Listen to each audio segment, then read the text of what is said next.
Good evening, everyone. Welcome to our community forum regarding our proposed capital project, which is a school renovation project, which will be on the ballot on May 21st, along with our school district budget, our Board of Education election, and the traditional proposition that we have regarding purchasing of buses through our bus purchase reserve. This capital project is special to the district. We're hoping that the community will come out and vote. There will be lots of opportunities between now and May 21st to learn about the capital project. There's a lot of information on our district's website and through social media, including this presentation will be recorded and will be available on our website. The school districts in New York State, when we are considering renovating our schools, we have to follow a specific set of guidelines and regulations that are provided by the New York State Education Department. One of those guidelines is that we have to do a comprehensive evaluation of our school district facilities and grounds called a building condition survey. We did that building condition survey a while back to identify the areas of our facilities and our athletic fields that we need to either upgrade in order to remain in accordance with all New York State facilities regulations, or improvements that we want to make that will enhance our educational program, our athletic programs, for the programs that we offer today, recognizing that our buildings were built quite some time ago. And although they have been renovated over the years, they are continuing need to be improved. So the building condition survey was finished. It was submitted to the State Education Department, and then our board started to take a look at how we could take all of that information regarding the conditions and the improvements that we wanted to make within our school facilities and put together a capital project plan. Our Board of Education approved the scope for that capital project plan, the proposition that voters will see on May 21st at our March Board of Education meeting. As you can see from this chart, our buildings range in age. Columbia High School, the building that we are in right now, is the newest building in the East Greenbush Central School District, but that building was built in 1973, which is more than 50 years ago. So our newest building is 50 years old. Some of our buildings, such as Donald P. Sutherland and Belltop, are very old. They were built in 1939 and 1940. And during various times with capital projects that were supported by the community, and our BRAC committee, and our chair of our BRAC committee, Wayne Pratt, is here, and he has been part of these projects in the past. At various times, we did renovation projects, and at times we added additions. In fact, in 1998, because of enrollment concerns in our elementary schools, classroom additions were added to the elementary schools. You can see from this chart also that our board, our school district, is responsible for maintaining a lot of property, more than 800,000 square feet of building space and more than 200 acres, of property. So there's a lot of land that we're responsible for. There are a lot of buildings that we are responsible for, and we use the state of New York system to upgrade our buildings.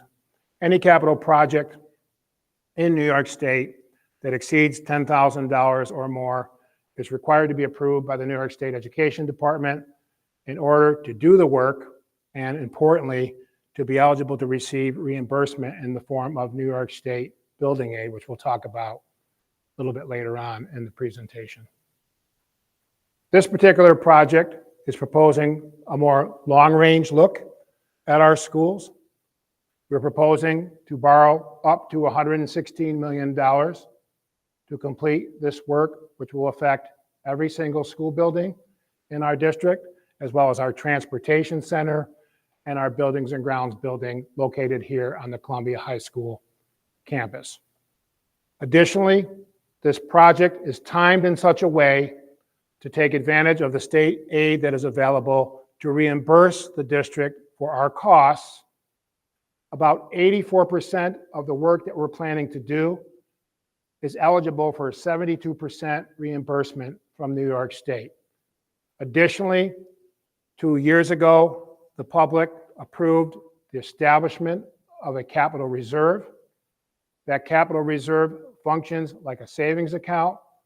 Our board has been able to use surplus funds that have been saved over the course of the last several years to fund that capital reserve in the amount of $2 million. That $2 million is being appropriated towards the project, which will reduce the local taxpayers' portion of that project to a 0% impact on the local taxes.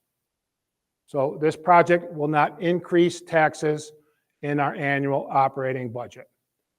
Later on, we'll explain in more detail how the project is financed.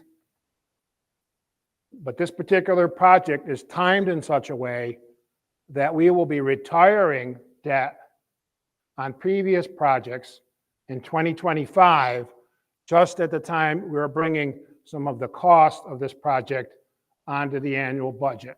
The cost of the new project is equal to the cost of the project's debt that we are retiring. And that's why we can offer this project at a good time to take advantage of the fact that this project will not cost any more to local taxpayers than the capital debt within the operating budget is currently. The scope of the project involves the systems in the buildings, but it also involves educational spaces and modernization of some of our instructional spaces. There are a range of things that we're doing. For example, we'll be replacing the roof here at Columbia High School, which is 25 years old. We'll be upgrading the heating and ventilation systems, including the unit ventilators in many of our schools, as well as addressing the air quality in all of our schools, including air conditioning put into the system at our elementary schools. In June, sometimes in May, sometimes in September, and even into October, with high humidity and high heat, there are difficult environments for our students to learn in when the temperatures are so high without the air conditioning, and for our teachers to teach in. We'll talk about that as well as you see a video later on. The library media spaces within our schools, all of our schools, are going to be updated and modernized. I invite everyone here to take a look at some of the artist renderings that were done by our architect from Labella. Those library spaces are being changed and upgraded to reflect the curriculum that our students are expected to engage in now, as opposed to when those library spaces were built. We may remember when we went to school that the library was a place to check out the book, go sit down and read quietly, and make sure that book gets right back where you took it off the shelf.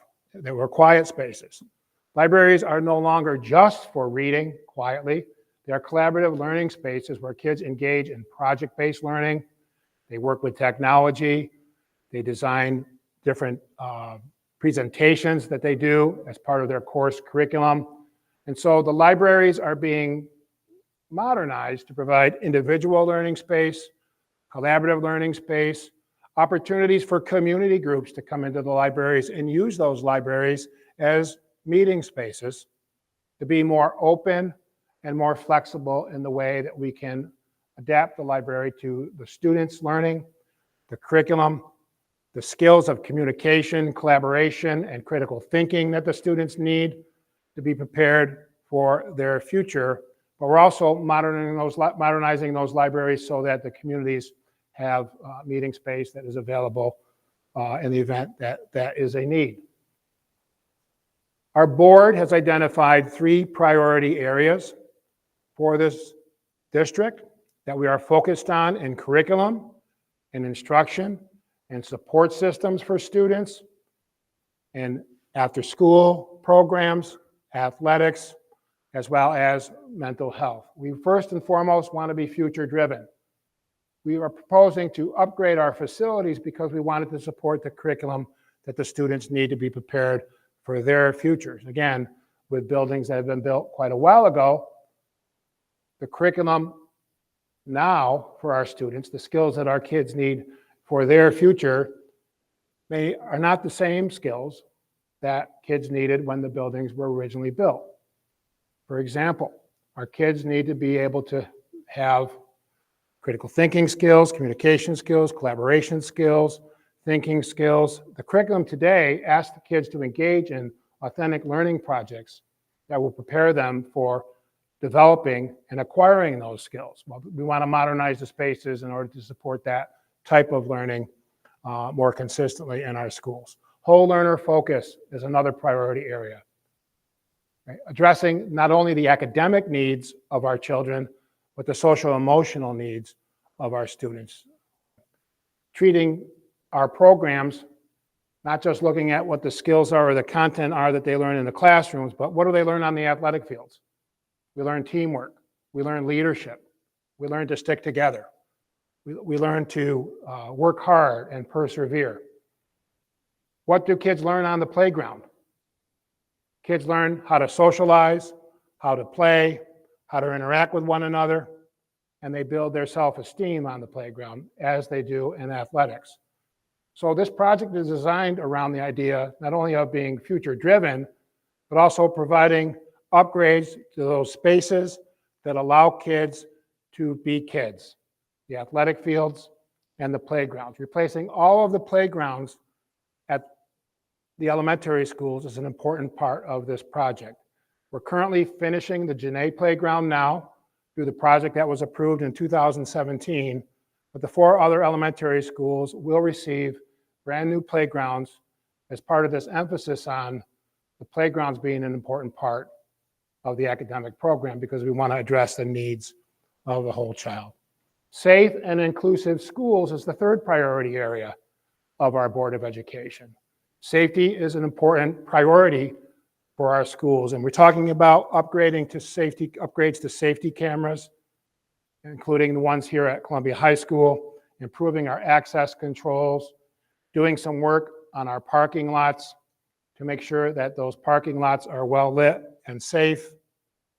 So safety is an important part of the physical structure, but it's also an important part of the programs that we offer. So we want to have the program space available for our counselors, our related service providers, our social workers. And at the time our schools were originally built, those programs and services, including some of our special education services, were not in the schools. So our programs have changed.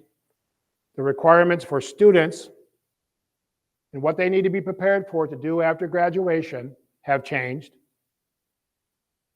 The board has identified 3 priority areas, and so this capital project reflects that direction and will support the kind of learning needs that our students have today and address the needs of the whole child. In the area of HVAC and air conditioning, we are going to be installing, as I mentioned, the air conditioning in elementary schools, unit ventilators where they need to be replaced will be replaced. Some of the students that are here will know that if you're sitting in the back of a particular classroom at Columbia High School, you might not be able to hear the teacher because of the noise that's going on within the unit ventilator. Those motors in a number of schools where needed will be replaced so that they're functioning more properly. We will also be making sure that we're bringing in the correct amount of fresh air in accordance with SED requirements. I mentioned the libraries. These are architect renderings of the libraries and what they may look like. The final design of those libraries will be done with appropriate input from our library media specialists. We mentioned that in the past, we added classroom additions to our schools. Our board has been supporting for the last 3 years now the expansion of universal pre-K. We now have 4-year-olds coming into our schools. 4 of our school buildings right now have universal pre-K classes, and we are expanding the total number of students next year to 165 students. We have community partners that have become part of our universal pre-K program, but we anticipate that we will be increasing that over the next several years, pending the funding that we continue to receive from the state education department. We need more space to be able to provide for more of those classrooms. Additionally, annually, our board has an enrollment projection study done by the Capital District Region Regional Planning Commission. That enrollment study projects that we're going to have about 100 more students in the district in the next 5 years.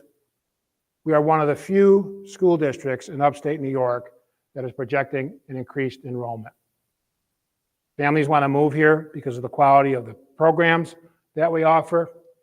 And so we need to anticipate we may have more kids, and we have a new program for 4-year-olds, and we want to have the additional classroom space in order to be able to accommodate that. We project it'll be somewhere between 4 and 6 new classrooms. There may be a way in the design at Jade Elementary School to pick up additional classrooms through a reconstruction within the footprint of the building.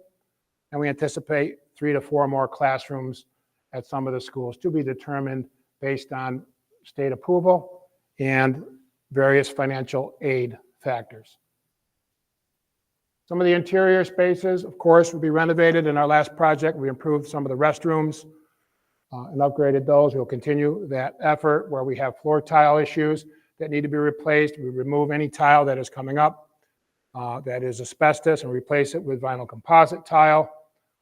Anytime we work within a building and we address electrical and plumbing and mechanical flooring or ceiling issues where we have asbestos, we abate the asbestos and remove it from the building. And we'll be working on various areas to address outside of the buildings in terms of roadways, sidewalks, walkways, particularly the parking lots here at the high school. The stairs coming up from the lower parking lot are deteriorating and need to be replaced. And I will talk about the athletic upgrades in just a little bit. Stormwater management systems. The systems, the pipes, are some are original to the building when they were built. These are the systems that bring the stormwater out off the parking lots, off the roof, and appropriate management of that stormwater in accordance with New York State Education Department and Environmental, New York State Development, New York State DEC. The athletic portions of the project are important from a standpoint of making sure that our students are competing on safe spaces.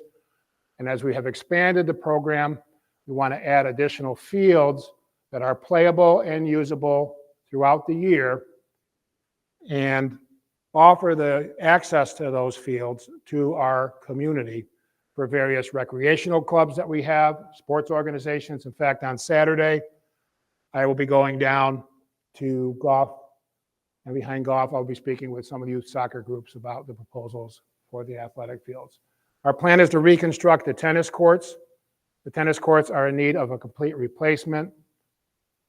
We know that some parents have contacted the district recently to see what we could do to have 9 courts instead of the 8 that are proposed. We're going to be evaluating that with our architect to see whether that can be done within the budget of the project. But the tennis courts are used not only by our girls and boys tennis teams, but they're used by the community quite a bit, and they really need a full replacement.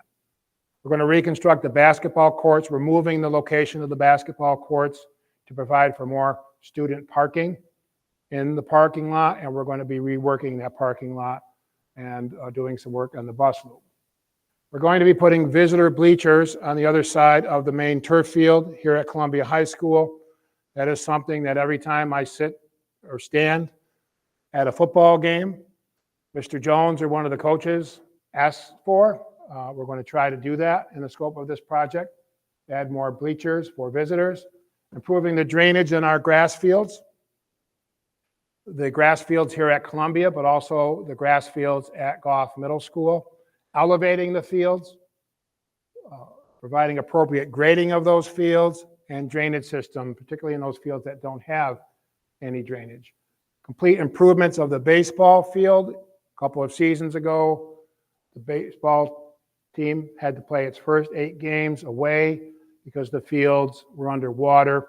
Our current Columbia High School baseball field will be replaced and upgraded as part of this project. The fields that are adjacent to the baseball fields, which are used for field hockey and lacrosse and sometimes soccer, will also be upgraded, elevated, and improved drainage to those fields. We will also put a walking path that's handicapped accessible out to those fields as part of the project. Currently, you cut through a dirt path through the woods. We're going to be making that more accessible for people that may need to get to watch their kids or their grandkids and make sure that that pedestrian walk going through there is safe. We're going to be running fiber to the stadium in order to be able to provide for such things as streaming our games, making them available to family members, relatives that are maybe not be located within the capital region who want to watch their grandchildren, for example, or their nieces and nephews compete, as well as that will improve our safety systems out there at the field. We're going to be upgrading the sign and putting a new sign out towards Luther Road for Columbia High School as well as at Goff. And we're going to be replacing the public address system to connect that public address system, improving it within the buildings, but also out to the fields. At Genet, we're going to be doing some reseeding, some work on the playing fields that are there, and every school, elementary school, will be doing some upgrades to the softball and kickball fields that are there. So you may be able to see this better on the graphics that are outside. I'm going to kind of go counterclockwise, kind of explain what we're doing. We'll start with the Luther Road entrance. There'll be a new sign outside by the new Luther Road entrance. As we move into the property, we're going to be improving the water retention areas. We'll be doing upgrades to the softball field. We'll be reconstructing, replacing the tennis courts. I mentioned the new visitor bleachers. We will have an accessible asphalt path down to the stadium, resurfacing the parking lots that are close between the building and the stadium. We will be repaving the bus loop and the parking lots. We will be reconditioning the multipurpose grass fields, and we will be replacing the baseball field as well as the basketball courts and adding additional parking. One of the major parts to this project is also we are going to be widening the entrance road into the high school from a 2-lane to a 4-lane entranceway, which will hopefully alleviate some of the traffic backup onto Luther Road in the mornings, in the afternoon, and during some of the larger events that we host here at Columbia High School. Additionally, we've added some parking as you come in the new entrance road. You can see that there is a new parking area right here. That will be additional space for visitors and spectators that may want to watch the girls' softball game. And we often have the Junior Blue Devils and other youth programs practicing over there, particularly in the fall. That'll be additional parking. So not as many people will have to walk across the street from the facilities, and that addresses a safety issue. So there's a lot proposed for Columbia High School. In addition, at Goff Middle School, we are proposing significant improvements to our athletic facilities for interscholastic athletics, for youth and community group athletics, as well as general community use. At the front of the building, we will have a new sign. We will also be constructing a 10-foot wide sidewalk pathway and median as part of a larger project that the town of East Greenbush is doing called Complete Streets. The portion of that project will be a walking path and a bike path on our property only, and the town has a long-range plan to connect that walking path, biking path along Gilligan Road all the way out to Columbia Turnpike. Additionally, as you come into Goff, we will be expanding the parking that is located between the side of the building called the north parking lot, closer to the field that is currently used by the East Greenbush Girls Softball Association. We will also be providing a secondary access road that will go out the back of the school with additional parking out by the grass field, by the transportation center on Hayes Road for the soccer groups, for the practices that are going on out there, for other community groups that use those fields. There'll be additional parking. And a big component of this overall project is we're going to construct an artificial turf field and an 8-lane track. Why are we putting an artificial turf field behind Goff Middle School? Because all of our teams currently compete for the same turf field, the one field that we have here at Columbia High School. We have multiple boys teams, we have multiple girls teams. We also have modified sports, physical education classes that go on at Goff Middle School. If anyone has been behind Goff, you will see that the field is underwater quite a portion of the year and is unplayable, particularly in the spring, early spring, and sometimes even into other portions of the year. So we believe that this field will get a lot of use for physical education classes, for interscholastic athletics. It will also be available for community use, including open to the community for walking, and will be a community asset. That field behind Goff has been underutilized. There's a lot of space there, and it will not only enhance our athletic program, it will enhance the community's access to recreational facilities. That field and track were being built where there currently is a small baseball field. So in the upper left corner, you see that we are going to be replacing that baseball field with a little better baseball field that can be used for our teams as an alternative field. It could be used as an alternative field for groups such as Sorrento Baseball, East Greenbush Little League. It will also be open for community use. So there are lots of enhancements being made to Goff within this project. I mentioned the playgrounds earlier.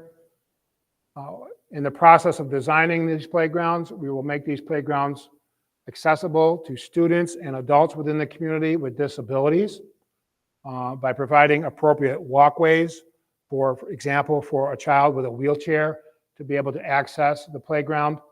And we will also be installing ADA options for some of the equipment within the playground so that our students can enjoy the playgrounds, all of our students. And again, that goes back to safe and inclusive schools, making sure that all kids and all community members can access our playgrounds. This high school auditorium will have an upgrade to the sound system and the lighting system, which will support the arts in our school district. We have some of the finest music students, art students, as well as the Columbia players that perform every year in the drama performances. This has been a need for quite some time to upgrade the older lighting and sound system that is currently being operated in Columbia High School. This auditorium is used not only for school activities, it's used for community groups, for meeting spaces. It gets a lot of utilization, and the lighting and sound system needs to be operating appropriately. Weather protection, including replacing some of the doors, making sure that we don't have water coming in and freezing in some of our spaces, particularly near our gym doors. As we've replaced new gym floors, we want to make sure that we protect those new gym floors by not having water coming in, and in some cases we've seen that within our buildings. Replacing plumbing, all of the drinking fountains will be replaced within the district. We have been over time replacing the drinking fountains with the bottle filler type of water fountains, which are more sanitary. Most kids nowadays bring a water bottle to school. It's important for students to be hydrated, so that will help, again, support the whole child in terms of the wellness of our kids. Electrical, plumbing, mechanical, all those kinds of things that we typically do will be done. We'll be hooking up our buildings so that they will be able to be supported with a generator in the event that we have a power outage. We'll be doing that at Goff Middle School in case we need a shelter for the community. Upgrades to security cameras, safety enhancements. Removal of asbestos and hazardous materials. Okay. One of the things that we want to emphasize is that all schools are included in this. We're doing a lot of work at the high school, we're doing a lot of work at the middle school, and we're doing a lot of work at the elementary schools. And so when you look at this chart, you can see, for example, that the project will include about $8.3 million of work at Belltop Elementary School, which is about the same size as Donald P. Sutherland, and there's about $8 million of work going on. So the size of the building varies, and therefore the scope of the project varies. For example, you see Columbia High School, $31.7 million proposed for Columbia High School. Columbia High School is significantly larger, has more property than the other schools. We feel that the project is equitable across all of the schools. So if I'm a parent and I have a child in kindergarten, I don't have a child at middle school or at high school. When my child gets up to the middle school, that they're going to benefit from those enhancements that we're doing at Goff Middle School. When our middle schoolers get up to the high school, those fields are going to be in good shape should the students want to participate in interscholastic athletics at the JV or the varsity level. So there's something in this project for everyone, including the community, including residents that don't have children in the school district, because we're going to be opening up as we upgrade our facilities. Our libraries, for example, could be good meeting spaces for community groups. We welcome the seniors to come in and use our buildings. And we also have a new field and a new track to provide recreational use to the community at Goff Middle School. So while the project is $116 million, I want to explain, with the help of some experts, how that project is structured in a way that we don't raise the property taxes. I mentioned earlier that 84% of the work that we're proposing is eligible for New York State building aid. 72% is our aid ratio. It's the percentage that we estimate the state will reimburse us of the $162 million. So 72% of $116 million will be reimbursed to the school district over a 15 to a 20-year financing period. There's no money currently in the capital project that is in the proposed operating budget that we'll be bringing to the voters on May 21st. So we've heard some discussions within the community. Can't some money, that $116 million in the capital project, be funded into the operating budget to add teachers or programs or services? The answer to that is no, because it's separate. Capital project is a separate project. We fund the project through capital borrowing over a 15-year period. That money is not in the district's account. It's borrowed over time as we complete the project, and it is reimbursed at about 72% over that 15-year period. So about 28 cents on the dollar is paid for by the local taxpayers. About that 28 cents on a dollar is the principal and interest payments that you pay in the annual budget now, and that you will continue to pay for the life of this project. So it's very important to keep the two separated, the operating budget and the capital project. They're two different things. One is financed through borrowing, and one is financed through the state aid that we receive to support the operating budget and the local property taxes. At this time, I'm going to turn this over to people that have more expertise than I do in this area, our Director of Business and Finance, Jennifer Mulligan, and Rick Yancey, who is our financial consultant, who worked with us to build this project in a way to make it a 0% impact on the taxpayers. Okay, thank you, Mr. Simons. Yep, the clicker, thank you. All right, I'm Jen Mulligan. I'm the Director of Business and Finance, and I have Rick Yancey here with Capital Markets, who helped us structure this project. So I wanted to, Mr. Simons talked about how this is a $116 million project, and we are funding that project through borrowing, reimbursement through state aid, our building aid, and then also keeping neutral the local share for our taxes. So basically, just wanted to talk about what is the local share. That is comprised of our debt service, which is our principal and interest. So this project will be phased over approximately a 5 to 7 year period. And that structure will be done in conjunction with our architect and our construction manager to make sure that we're maximizing the state aid that's available to us. Some of our buildings, there are restrictions in terms of maximum cost allowances, and we need to make sure that we're mindful of that as we go through the project. So first, we have our debt service, then we have our state aid, and then what's left over is the local share, which Mr. Simons talked about was about that 28 cents on the dollar. So currently, the general fund budget is funding that has that state aid built in. It also has, that debt service budget also built in. So the local share is projected to stay tax neutral. So I'm going to turn it right over to Rick to talk about how we came about with Thank you. Yeah.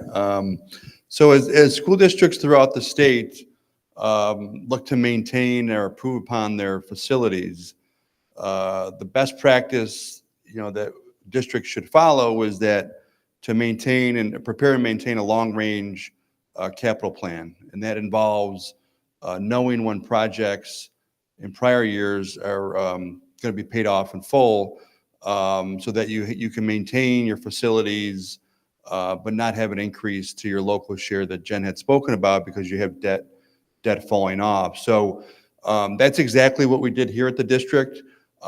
This wasn't a project that was thought about a couple weeks ago. This was a project that's been thought about for multiple years, knowing that the district had a pretty large drop off in its local share in the upcoming 25 and 26 fiscal year. So the reason why that's important is that, when you project out, knowing that you have a large drop off, and in particular, I think the 2007 capital project vote will be completely paid off. And then following that would be the 2013 vote, I believe, was after that as well. And then obviously the one that, we're working on still now, the 2017 vote. So knowing that drop off was going to occur in the 25-26 year, why that becomes important is that with the vote in May, coming up in a few weeks,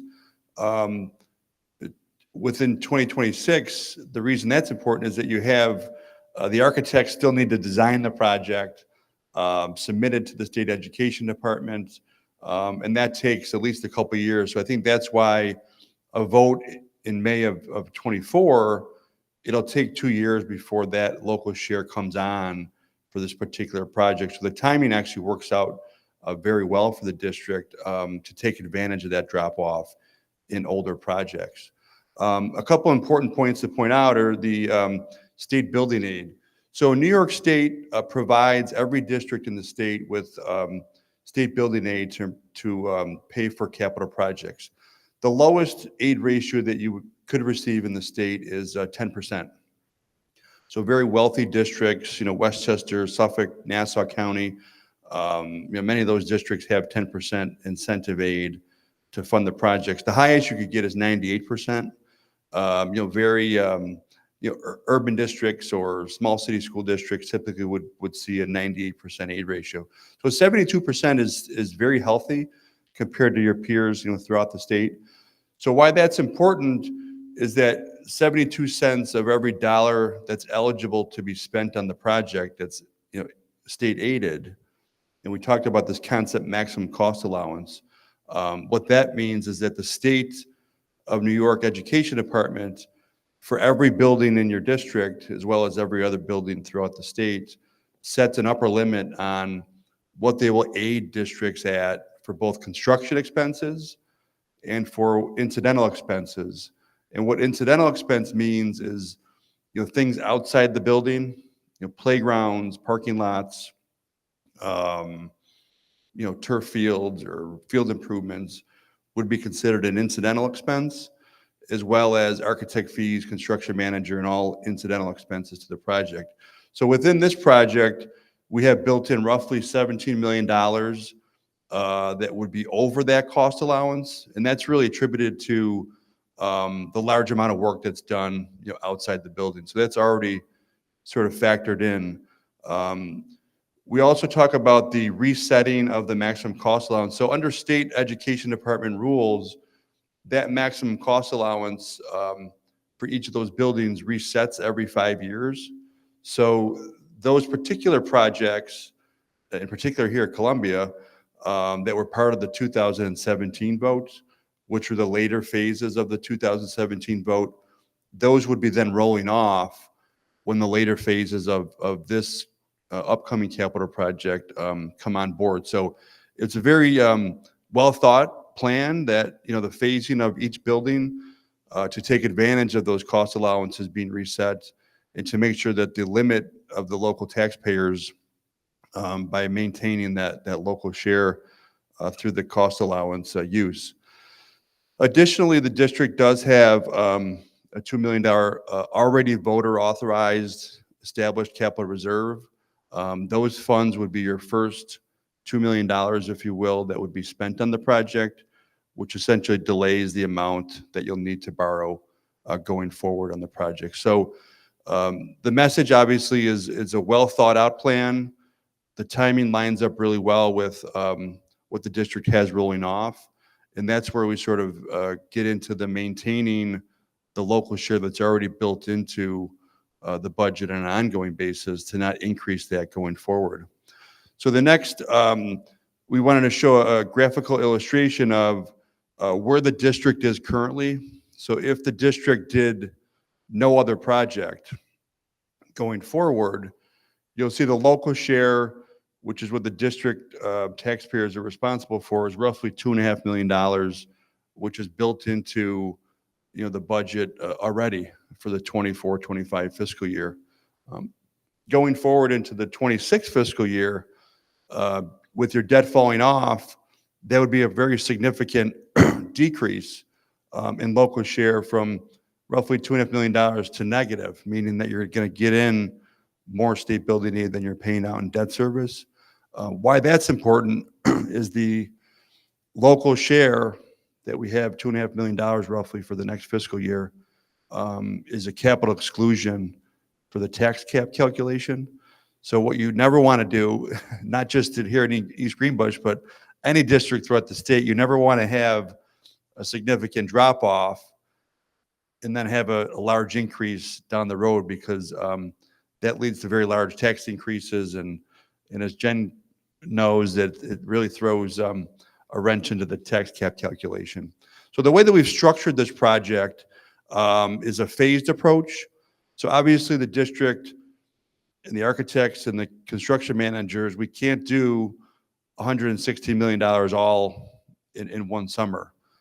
So it's a well thought out, multiple phased approach, so that as projects get developed and designed and put through the state education department, there's multiple phases. And the borrowing then, obviously, that sequence would follow those phases as well. So this would be borrowing for these projects over a 5 or 6 year period to pay for the expenses as they come up each year. And as we phase in that approach, the next slide, you'll see what we're talking about as far as the tax neutral impact or no incremental increases. What we're doing here is as we have that drop off in the existing local share, the orange bar is where we layer in the new capital project that would be voted on in a few weeks through the phased approach, so that the blue bar going across at the top, we would not have any incremental increase to the taxes based upon what is already built into the existing fiscal year. So I think this is a good graph to show that even though we're bringing on a $116 million project with the state aid, with the capital reserve, with the debt falling off, the plan will maintain what the taxpayers are already responsible for going forward. And I think this project, you obviously well thought out, and this graph shows how we're going to layer that in over time to maintain that local share that we have going forward. Turn it back over to you, Mr. Simons, Thank for you. the timelines. Can everyone still hear me? I have the. Oh, you have a clipper? So the timeline is May 21st is our vote. Working backwards, you can see that our board approved this scope of work on March 27th. Been working on this really since March of 2023 when we put together the building condition survey. We're hoping that people will come out and vote. It's very important to vote whether you are in favor of a particular proposition or not, because the voter turnout in school district voting results has been very low across the state, and the trends have been declining voter participation. So we're hoping that people will come out, vote for the project, but we're also hoping that people will come out and vote, because I think that's really very important to generate community engagement overall. The project is, again, as I started, special to us, and we want to hear from others, just besides myself, about the impact of the project.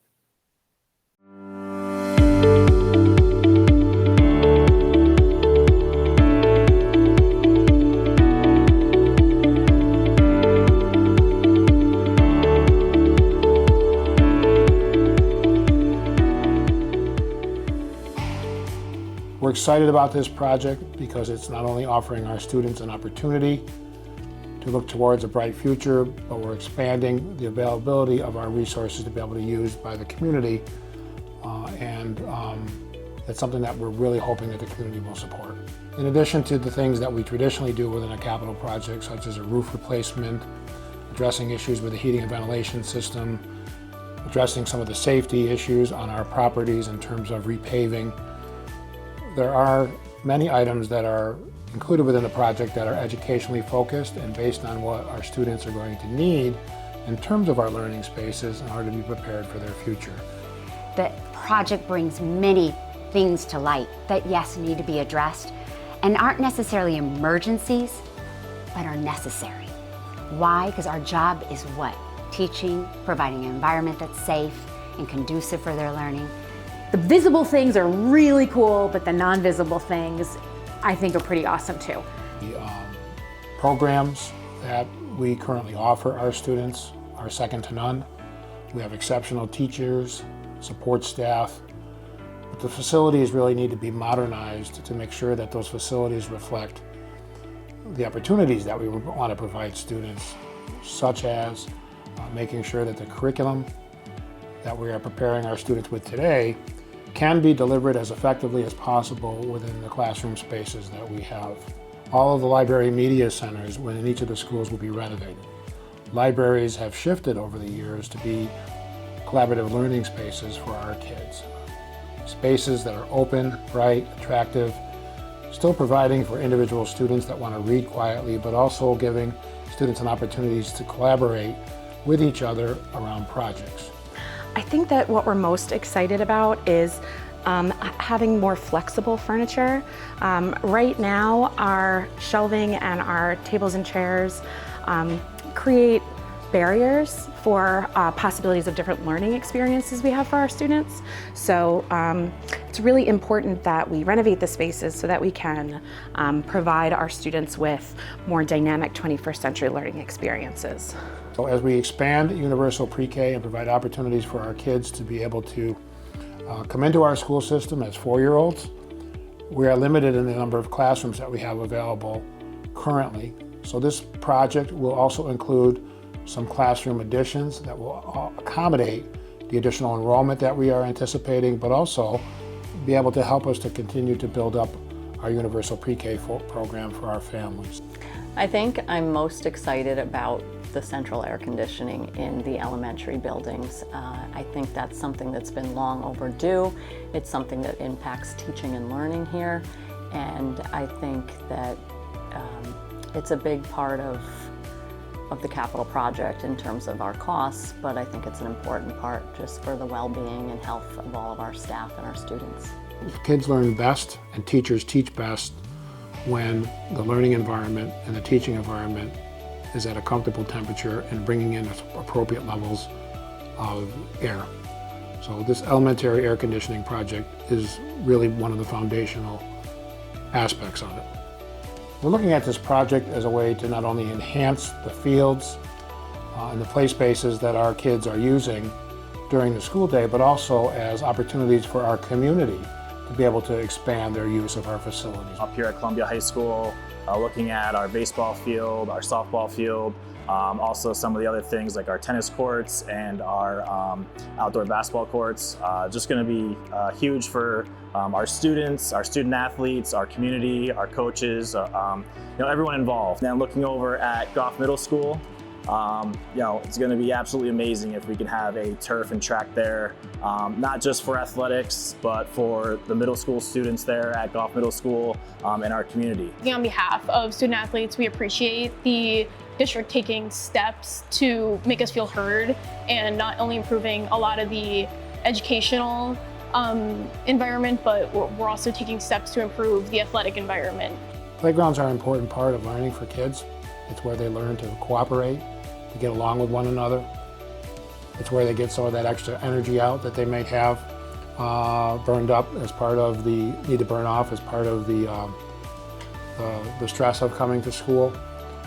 And it's where they learn social skills. So they're really important. They're a foundation for the educational progress that the children are going to make. And I'm really glad that we're able to get these playgrounds replaced in a way that will take advantage of state money that's available. I think that the kids absolutely love our playground. They use it for recess, they use it for extra recess and outdoor play with their friends. It's a part of our field days and fun days, and it will be nice to see some new equipment out there that's worthy of our students and our community. Because of the borrowing that we're able to do, about 72% of this project will be aided by New York State. The district has set aside monies that have been saved in the budget in prior years to be able to reduce the local share portion of this project through a capital reserve, which we will put into the project. And we're going to get $116 million worth of improvements for our students in our community, and the state is going to pay 72% of it. We're going to be retiring debt just at the point that this project is coming on. So the amount of debt associated with the principal and interest payments of this project are the same as it is now. So this project has a zero impact on the taxpayers. Looking at the proposal and looking at what we get in state aid, it's a well-balanced financial plan. Like I said, touches every building in the district, and I think that's one of the coolest things. The schools are going to need to be fixed. The schools need to be modernized. This is the best way to do it, to provide the greatest level of affordability to the local taxpayers. So the time is now.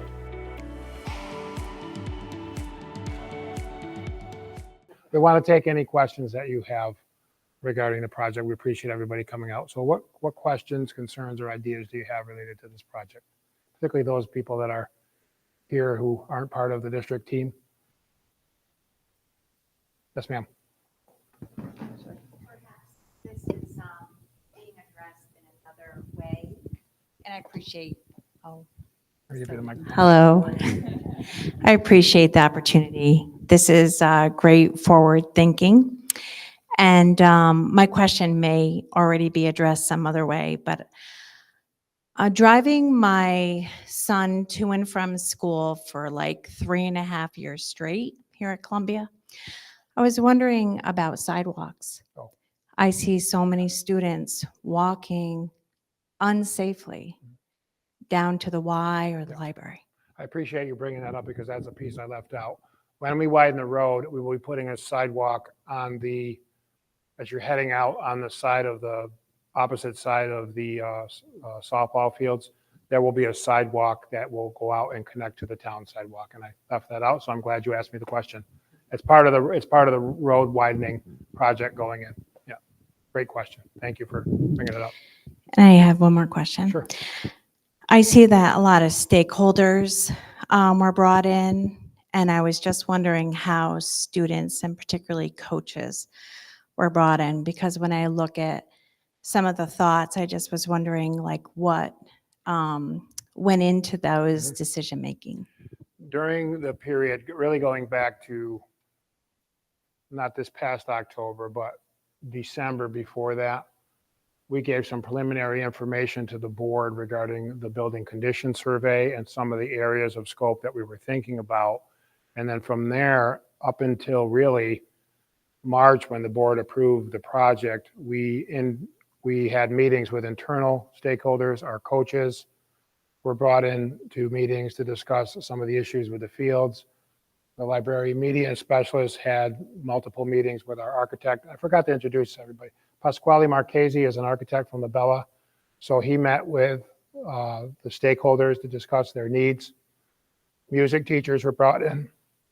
PTOs, we discussed what we were thinking in terms of PTOs. Every faculty meeting, we had a faculty meeting at every building to get their input into the project. And we've asked our coaches to talk with the players and the students about the project as well. So we did that as part of the development process, and we're doing it now as part of the community awareness regarding the vote. So we brought in different stakeholders by the different areas that we were looking at. There was a feeling that athletic fields had not been a priority for a while within the community, and that really needed to be addressed. I sat at games and next to parents last year when my daughter was in the program and listened to some of the questions and concerns about the fields. So we felt that was an important aspect of this project, and we were very fortunate that the timing and the aid, that maximum cost allowance will allow us to do it. Other questions? Mike Buno, our board president, is here. I just want to introduce him. Cheryl Kennedy, member of the board, who's running for the board again. We appreciate both of their services. This is James Thomas. He actually is a parent and a resident within the community, but he also is the construction manager for Turner Construction that it will be overseeing the project. Ryan Jones, our athletic director. Students, any comments? What do you think? Thumbs up? Any of you going to be 18 on May 21st? Okay, very good. Very good. One of the things we see in voting trends is, again, low voter turnout. We also see not everybody that is always in support of something comes out and votes. So again, it's important to vote. Okay, important to vote. Any other questions, concerns, anything you saw in the project that you want us to take a look at? Okay. We really need people to spread the word. We had low turnout tonight, but I appreciate that you all came. There's a lot of information available on the website. We'll be sending out more information through social media. So we hope that everybody will come out on May 21st, and thank you for your time and attention. Have a good evening. Thank you. Thank you.